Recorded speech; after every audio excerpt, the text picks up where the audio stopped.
Welcome back to another episode of the Washington Nationals franchise. And before we get started today, I want to let you guys know that I am finally going to be having my first ever live stream right here on YouTube. It's going to be this Sunday, so tomorrow, if you're watching this the day it comes out, at 4 p.m. Central Time, we're going to be playing some White Sox March to October. So make sure you guys are subscribed to the channel, or I'll try and remember to leave a link in the comments down below, and you should be able to click on that. It'll take you to the live stream page, and then you can choose to be notified once the stream goes live. Today we'll be playing through the month of August. We have 2 months left of the regular season, and we have a 4.5 game lead as of right now on the division. We've finally started to play pretty well overall in the last couple of months, but the last month itself I think was our best month of the year in terms of winning percentage, going 16-8. However, from here on, which would be the last like 14 games or so, we're only 5-9. So we've kind of taken a bit of a dip again recently. Fortunately, the Mets also have, but that just means that we haven't been able to extend that lead further and really put them away. We made a trade at the deadline, though, that I was not at all expecting to make. We added Freddie Peralta from the Brewers, traded away Robert Hassel. It was a 1-for-1 straight up deal. And then to correspond with that, I sent Yohan Adon down to AAA, and it looks like he actually had a bad first start too. So yeah, if you missed where I said it in the last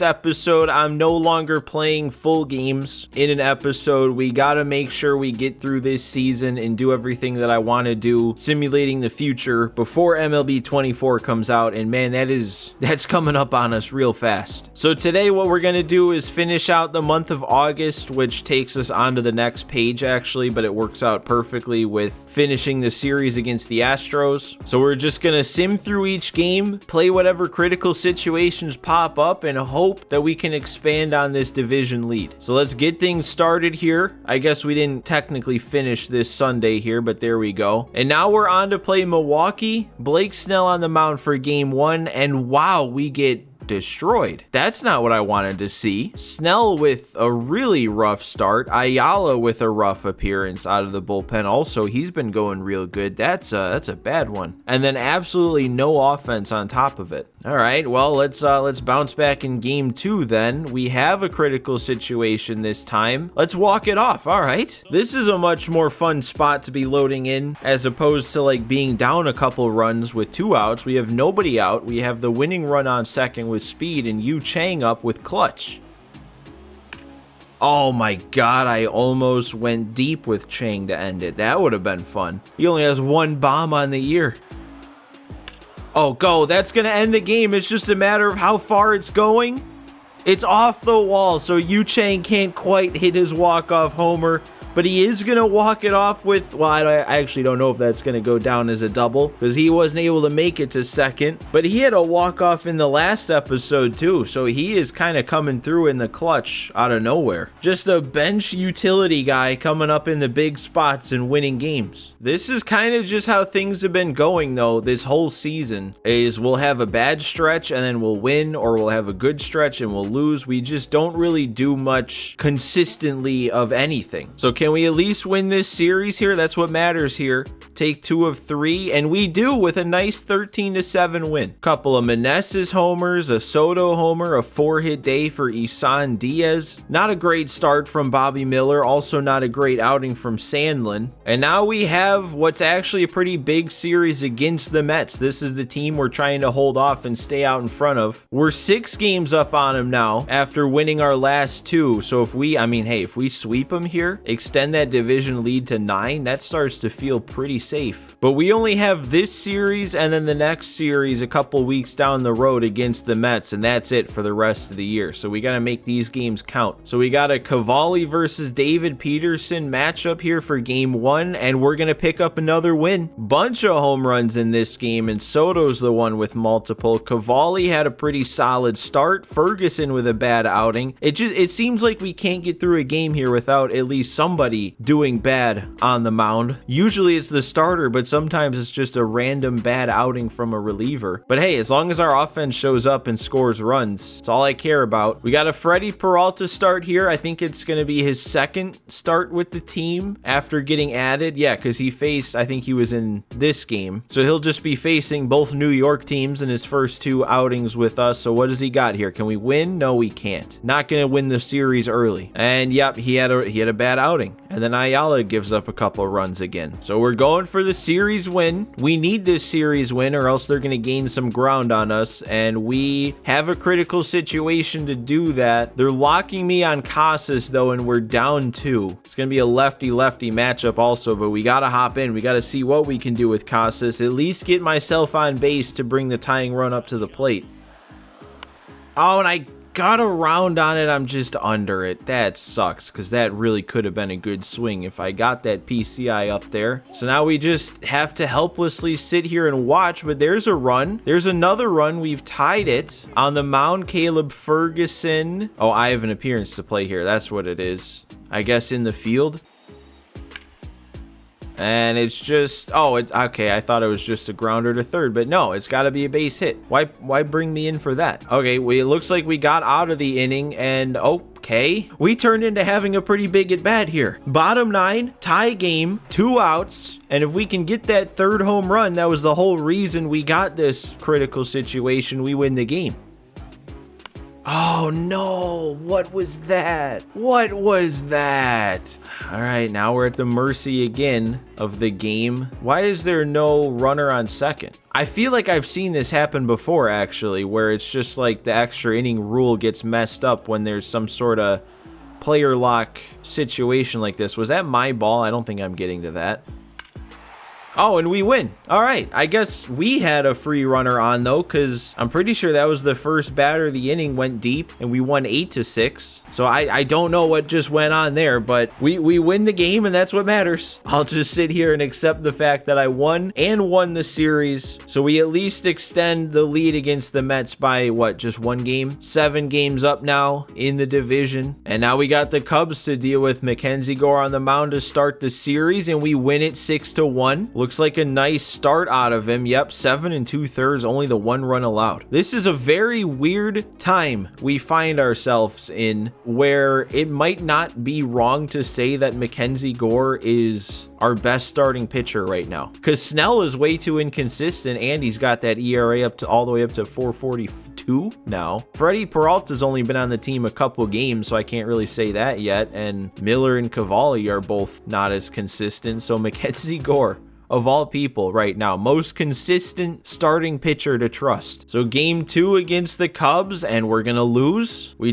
can't sweep a series, I guess. And that time it was Bobby Miller with the bad start, and then Hicks also had a bad outing. But hey, let's win this game, and then that'll be 3 series victories at least. 3 2-1 series wins, and we have to do it in a critical situation. It's tied up. It's 2 outs again, and it's Meneses again. It's always Meneses in these kind of at-bats, isn't it?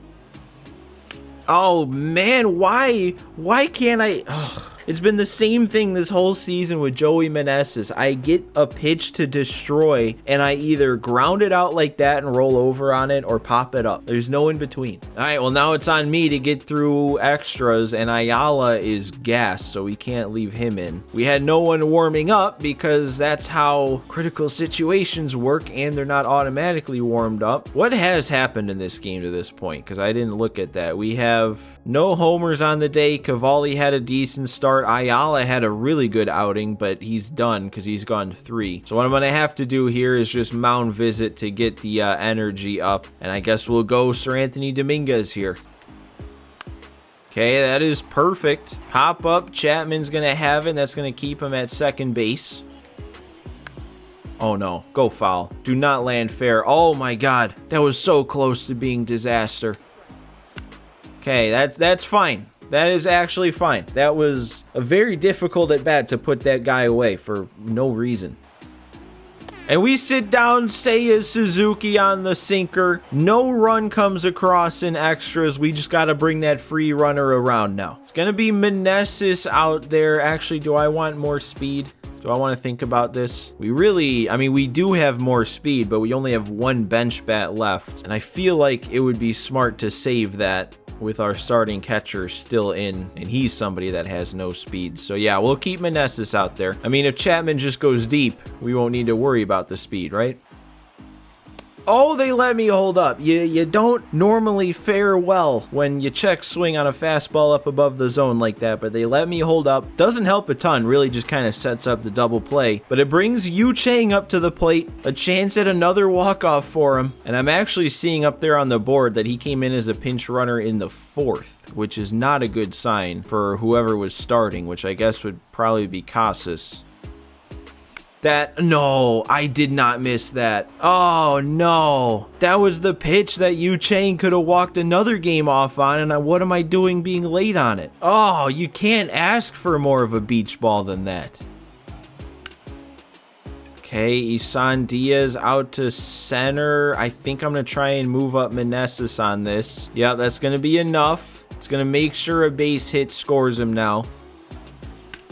And that's not going to get through. That's a bad pitch to swing at. Really wanted to win it there. Now what do I do? Do I leave Dominguez in? They've got 3 righties due up this inning, but the second 2 actually hit righties a lot better than they hit lefties. So we'll just bring in Crochet now. We had him ready to go. We had him warming up. Lefty is the better matchup. That'll be a fly out. I wonder if they'll try and move up to third on this with 70 speed. They will. Couple perfect throws, and we did get him just barely. That was close. And then a strikeout on 3 pitches. Garrett Crochet with an amazing 11th inning. He could pitch again if we need him to, but we better not need him to. We've got Seth Beer in the game, playing left field right now. This is a very interesting set of players we have in the game right now.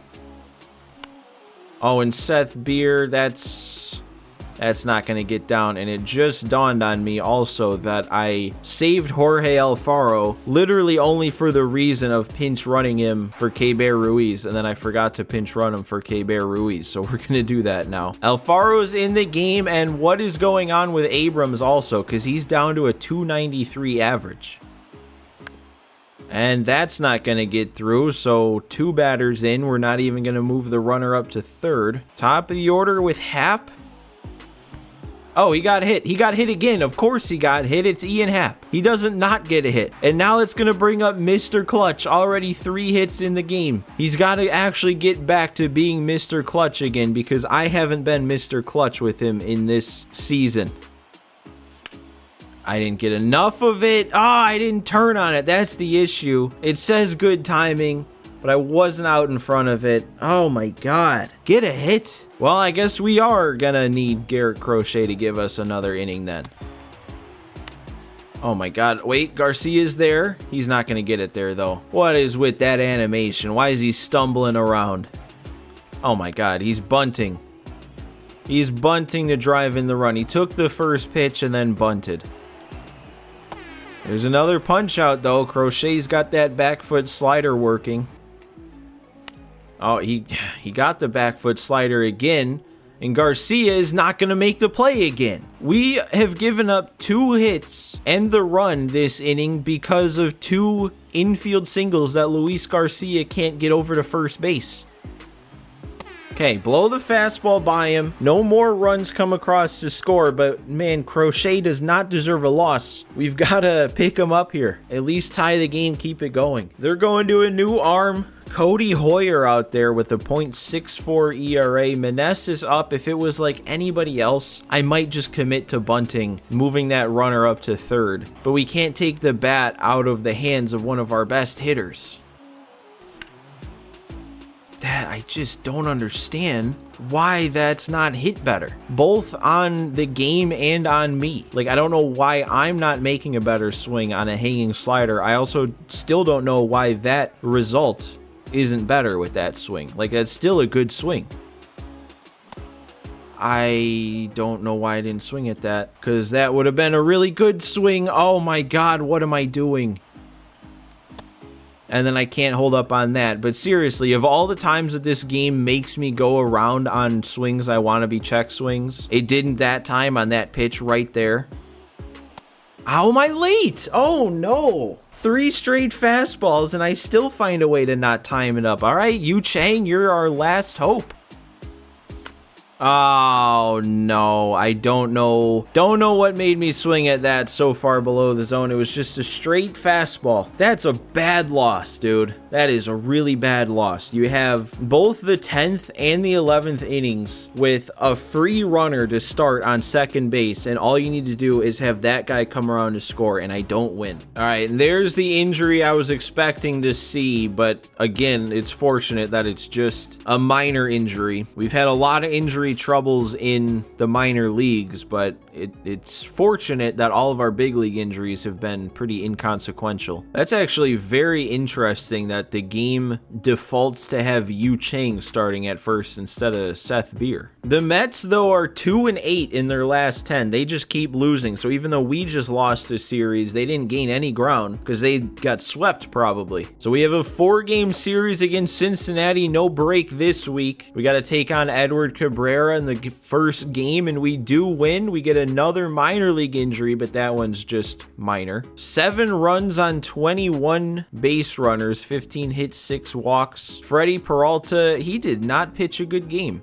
10 hits allowed in 5 innings to give up 4, but then the bullpen came through. So game 2, we need a good start out of Snell. He's got to bounce back. What do we got? 5-1 win, I think it said. That had to have been a good start for him, right? Yeah, 5 1/3, 1 run allowed. A lot of base runners though, but only 1 came around to score. And another save for Crochet. Even though he got the loss for me in that game against the Cubs, he didn't give up any earned runs, and his ERA is just continuing to plummet. All right, but we've won the first 2 games out of 4 against Cincinnati. We can win the series early here, and we do with another 5-1 win. And Mackenzie Gore with another good start. It's almost to the point where that's expected now. 1 more game for a 4-game sweep, and we can't do it because of course we can't do it.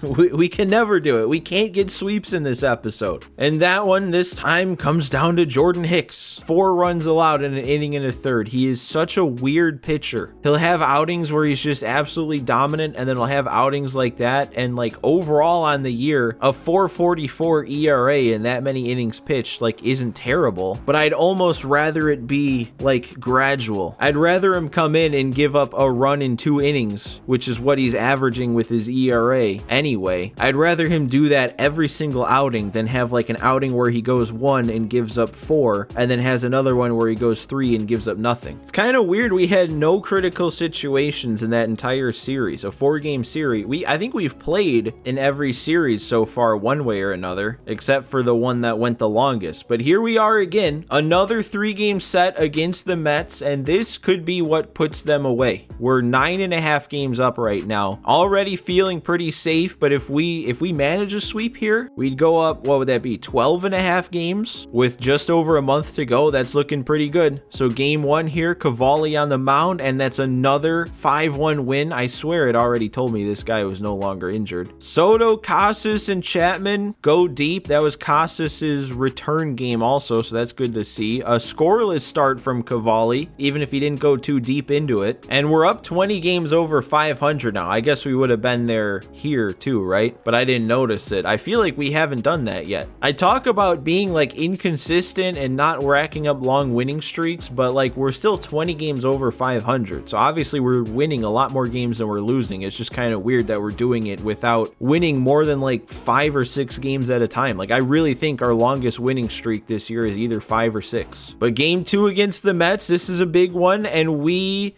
have a chance to wrap it up on our own here. This is a critical situation where we're already up 6-1, so it's looking pretty good. It's just a player lock with Abrams, who needs a triple to hit for the cycle, so why not? Let's hop in. Ah, man, that's a liner. Not where we needed it to go, though. Abrams is somebody who would have had the speed to do it if we hit it in the gap. But hey, I'll take an at least 4-hit game from Abrams, especially with him not going all that well in the recent past.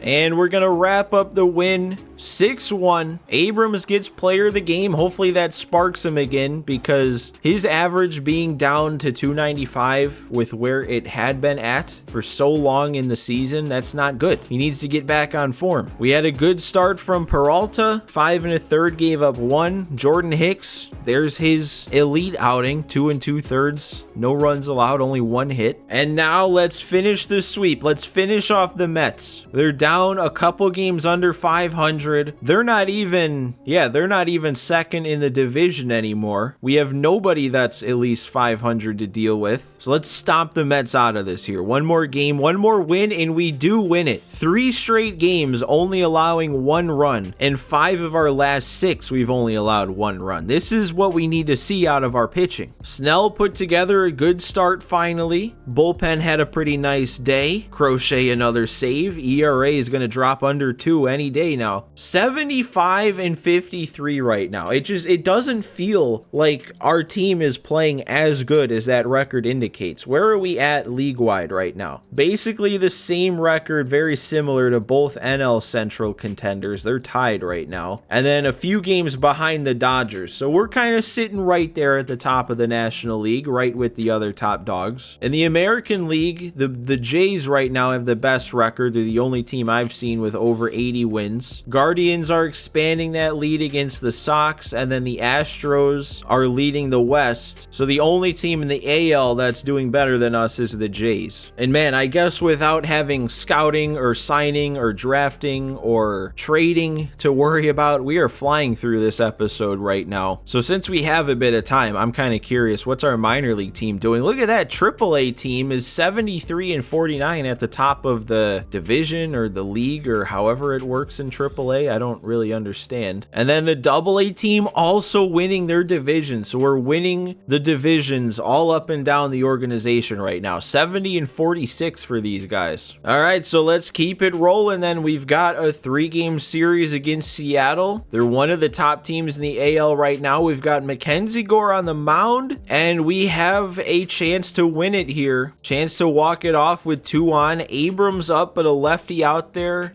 He has good clutch, so I might leave him in. Let's see who we have on the bench. Let's see if we have a better matchup, though. Actually, yeah, this will work out pretty well because we had Drew Jones. Looks like he came in to pinch run. So then I can pinch hit Jorge Alfaro for CJ Abrams here, because Alfaro's got 87 clutch and better power. And then we can just move Drew Jones right into center field, get like Yu Chang at third. It'll all work. So that's the move I'm going to make here. It's going to be on Alfaro. We won't have to worry about anything defensively if we can just end it here. No, why am I not hitting the hittable pitches today, guys? You don't understand how frustrated this makes me. It's a slider right there. Like, I know that's not right down the middle, but when it's a slider and it's middle in like that, you can't ask for many more better pitches than that to hit. We've got Mr. Clutch up though, and we need to make that mean something again. It's been way too long. Or I'll just watch strike 3. That works too. All right, we're bringing in Sir Anthony for another 10th inning here. See if he can shut it down. Got a very tough spot in the order though. Julio and then Shohei Ohtani. And not where you want to leave your 0-2 slider to Julio Rodriguez, but it worked. Oh my gosh, Sir Anthony's untouchable. Back-to-back punch-outs against their 2 best hitters on 6 pitches total. And come on, Hap, you gotta get there, Hap. No, why didn't you get there?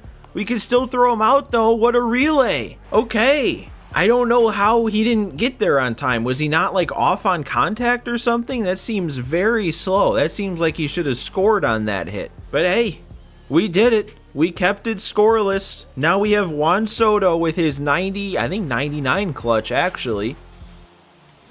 Oh my God, there's no way. There is no way. All right, well, then it's on Meneses against the lefty. I'm seeing up on the scoreboard out there, Meneses has a 3-run homer today, so that would be our entire offense. He's got a chance to be our entire offense and win the game so single-handedly, and he did it. That might be my first home run with Joey Meneses of the season. I have had so much trouble hitting for power with this guy, going all the way back to the March to October times. It was Meneses against a lefty, and if you were in that situation, you were scoring a run. And it hasn't been like that for a while, but Meneses walks it off this time. That was destroyed too. Dang, what a game from him. 2 homers, 5 runs driven in. He literally was the offense. He won the game single-handedly. And I also wanted to check to see Mackenzie Gore had a decent enough start. 5 innings, only allowed the 2 earned. But then Jordan Hicks, just a casual 4 scoreless innings. Like,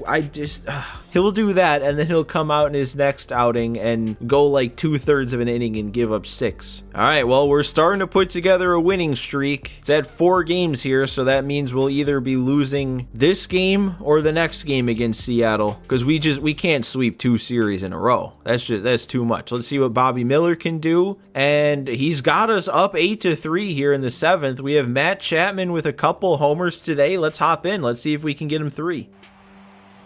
And I was just a little under it. How many times have I said that this episode? And we're going to get taken all the way to the end of the game. We wrap it up 8-3, 5 wins in a row, and we're 1 win away from back-to-back series sweeps. Meneses also hit another homer, and then Bobby Miller didn't give up any earned runs. I mean, he made the error himself that led to the 3 unearned, so... Oh, and Delman Sonnenberg's coming off the injured list down in AA. I had this Alejandro Marte up to replace him, and the other guy that got hurt, but I had him down in single A because he was only 18. But look at his development. I mean, he's only a C potential. I don't know how high up into the 70 overalls that makes him. I haven't looked in a while, but he's got good speed, good contact, good clutch. This is like the kind of skill set on a player that a 70 something overall is going to be high enough for him to actually have some good numbers, I would think. So let's see, can we get ourselves back-to-back sweeps? We got Cavalli on the mound. We've got Ohtani on the other side. This is not an easy matchup, and we have to fix our minor league rosters first. All right, and now we win the series. There we go. Back-to-back series sweeps, 6 wins in a row, could be our longest winning streak of the year. Okay, it's actually not. I had to go back and look. But the end of May into June, starting with this 4-0 win against the Red Sox, we had 2 wins here and then 5 more wins in a row here. So that's a 7-game winning streak. We also had a couple more 6-game winning streaks in July. So 1 more win against the Angels now, that will tie us for our longest winning streak of the year. We've got Peralta out there against Reed Detmers, and we have a critical situation. Ooh, this is okay. Actually, I thought it was something else. I thought they were putting me in to try and win the game. The more I'm doing this, though, the more I'm learning that critical situations aren't as diverse as March to October games are. Because, like, it seems like the only times we get a chance to, like, win the game at the end if we're losing is when it's already the 9th. And the only times we come into a game before the 9th inning is if it's player locked like this. So it'd be kind of fun if they borrowed from March to October a little bit and maybe... It's a bad swing, but maybe put us into a couple of games where it was maybe like 7th inning and it was a tie game and you get to play the rest of it. I don't know. I guess on one hand, also, if you want that experience, just play March to October. And we are going to get that hit from Diaz to extend the hit streak. It also drives in a run and is going to bring the tying run up to the plate. Oh, and I got pinch ran for. All right, I guess we'll have to sit on the sidelines and watch what happens here. Oh, no, we don't. I get to play? Wait a second. We have a double CJ Abrams. We've duplicated CJ Abrams. What is even happening? CJ Abrams was who got brought in as a pinch runner, but he's also up at the plate? I've never seen the game broken like this before. We have CJ Abrams into pinch run for Isan Diaz, and I guess he came into pinch hit for Drew Jones in the same move. It has to be something about how we got subbed out of the game that broke it there. Because, like, I didn't know that getting subbed out of the game in a player lock meant that you play the rest of it on your own. And with Drew Jones up against a righty, it also would make sense to bring in Abrams as a pinch hitter. So maybe somehow the game did both simultaneously and then they both went through. I just want to know if this means we'll have 2 Abramses in the field at the same time. And we're not going to get a hit with him, and even worse, we're going to ground into a double play on what was actually a really nice swing. That's frustrating. So now what happens? CJ Abrams comes in at third base, and then well, it doesn't say anything about center field, so who's playing center? CJ Abrams is playing center. I hope this doesn't mess everything up, but Abrams can't play third. That's not one of his secondaries, so I'm gonna swap him and Chapman. And we got the punch out on the splitter. And there we go, another punch out on a great slider. And that one's out to Soto in left. And I was trying to see who was running over from center field because that did not look like the CJ Abrams player model. So maybe that's how things got messed up here, is when it took out Isan Diaz, who was me, and brought in Abrams, and then also tried to pinch hit Abrams, maybe it left the Isan Diaz player model in the game, but he just has the stats of CJ Abrams right now. Okay, yeah, if I replay that final out, that is Isan Diaz out in center field, but like when I looked at him, he had the Abrams fielding stats. Still shows up as Abrams in the order, so I'll be very interested to see if we can extend this game far enough to where they hit what we're gonna see. I'm gonna bring in Keibert Ruiz for this spot though to pinch hit and immediately pop it up with him because I can't put good swings on the ball today. Oh, Ian Happ gets hit again on an 0-2 count. How does he get hit so many times? And that then brings up Mr. Clutch. He's got to start earning back that nickname, though. It's slipping away from him. And that's not a good way to do it. That's not going to get past him at first. All that does is move the runner up. But we have Juan Soto. This is who you want up here. They're probably... Or no, they're not going to put him on because that would bring the winning run up to the plate. And Soto's gonna make him pay. We actually did it. First pitch right down the middle. I don't miss it. And Juan Soto goes deep to tie it. We were down 3 when I got brought into the game. And all I was supposed to do was player lock. And we've turned that into a comeback here with Juan Soto tying it with 2 outs in the inning. Nobody's on the field. I didn't notice that until the very end. The fielders were no longer on the field. They're back.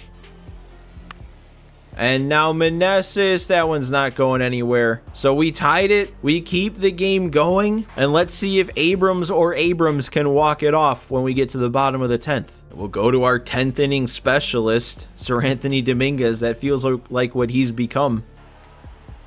There we go, though. Fastball up and in. Sits him down. Oh, come on. Ring him up. They did ring him up. So we sit down Trout and Ohtani in back-to-back games with Seranthony Dominguez. We missed. Tellez put up a very frustrating at-bat right there. Might have been better at that point just to get him on base and get to the next guy. Because, yeah, we'll strike out Taylor Ward on 3 pitches looking. 10th inning specialist Seranthony Dominguez comes through again. Now let's walk it off. Casas, no shot, man. Come on! And now they're going to a new arm. It's Abrams the first. I think this would be the one that should be Isan Diaz, but he has the Abrams player model now. And I'm popping it up. Oh my god. Chapman. I feel like that doesn't have enough.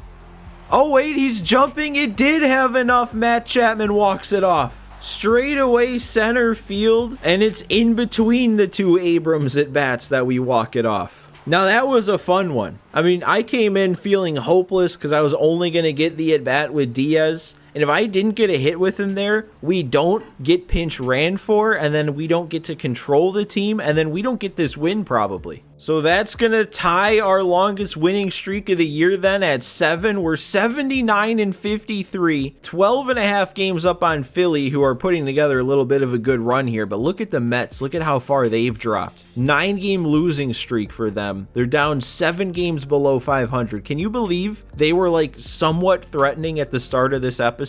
All right, how far can we take this here? 7 wins in the books. Can we go for 8? Can we go for our season high? We get a very similar looking chance to last game here, except this time we're only down 1. Giving up 4 runs in the 6th inning, though, makes me feel like whoever started just imploded in that 6th inning. They were going good up until that point. then probably just got left in a bit too long. Gotta get a hit here with Isan Diaz again. I mean, if I can put one in the gap, we can tie it. Wow, I was gonna say, I'm surprised Trevor Rosenthal is still like in this universe right now, but this is the first time he's pitched since 2020. How did he all of a sudden make a comeback after 6 years? Oh, and am I going deep? Please carry. Please keep going.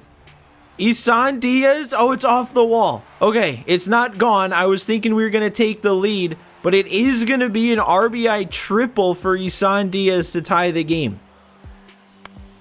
Oh, and Soto can't drive me in. So in my last time probably getting to see the game being played, we're going to leave it tied. We might get another at bat in the bottom of the ninth if there's a bottom of the ninth. We got to sit here and watch though. Hicks gave us a good inning, and Hicks is still out there walking a guy but getting out of it.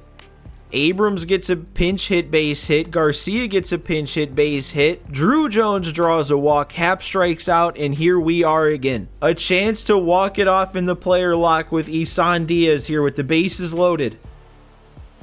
Oh my God, no, that's the worst. It was right down the pipe, and I make a good swing. Why? Oh, there was not much wrong with my swing right there. I mean, if anything, I was a little above it from the middle of the PCI, but the whole thing's in the PCI. That is incredibly unlucky for it to be, in essence, a weak chopper ground ball. Okay, I mean, Jordan Hicks was still going. He got us out of it, and then we win on a walk-off double anyway. So I still did my part to tie it. Even though I couldn't come through to walk it off, we still win the game with Keibert Ruiz, the one who did it. All right, so that does it then. Season best, 8 wins in a row. We're getting hot at the right time here. But I mean, really, that's how this team has been going all the way back to the March to October days. Like, we have every season, it feels like, we start the season just kind of whatever, kind of in the middle of the pack, and then come the second half, something just gets turned on and we just start racking up the wins. And like at this point with 80 wins, if we go back into the archives here, our best season actually in terms of our record was our very first season with 95 wins, 95 and 67. We have 29 games left to go in this season, so if we just go one game over 500 and finish 15 and 14, we'll tie our best record yet of the series. So what I'm saying is we have a pretty good chance of making this the best season of the Nationals in these 4 years that we've been in control. So let's just keep winning then. 3 sweeps in a row with Mackenzie Gore on the mound, and we don't do it. Pedro Almanzar is coming back though in AAA, which is good news, but man, we threw away another good Mackenzie Gore start by just not scoring. I guess it wasn't all that great, but only the 2 runs allowed in 5 and then the bullpen not giving up anything. You should win a game where you only give up 2 runs. All right, so we're starting a new series against another one of the best teams in the AL. They actually have looked like they've overtaken Seattle, or maybe they were already out in front. I don't remember in that division when we just checked. They were probably out in front already. But this is going to be the last series of the episode. Let's finish it out strong, starting with Bobby Miller, and we have another one with Isan Diaz where we need to keep the hitting streak alive. It's low scoring though. Offense hasn't shown up to the field for the second game in a row now. We've got a 1-1 tie. Lance McCullers Jr. coming out of the bullpen. And I'm just barely off of that one, so we're not going to be able to extend the Diaz hitting streak here. I guess there is the chance that this keeps going and goes into extras, which might be our only chance. So what are we going to see here? Oh, they hit a solo shot off of Hicks. We hit a solo shot, though, to tie it, and then we've got a couple runners on, and we win the game. All right, I wish that these simulation things would go, like, a little bit slower so I could follow along a little bit better, because it seems like it all happened pretty quick there, but we pick up a win on, I think that time it was a Tristan Casas walk-off. Miller went 7 and gave up just the 1 run. And then Hicks, I guess that's the exact outing that I was asking for, wasn't it? 2 innings, the 1 run allowed. I mean, like, in an ideal world, he would have a better outing than that and not give up the run. I was just saying, in the scenario that he's going to have a 4.5 ERA, I'd rather him do that than have an outing where he blows up and an outing where he dominates. But I guess if this is anything to go by, his ERA is falling. He's almost back down under 4. So that's good. So game game 2 to try and win the series. We have Cade Cavalli heading back out for another start, and it looked like we won. We did, another 3-2 win, and it was another walk-off. Weird that I didn't get to do it on my own, but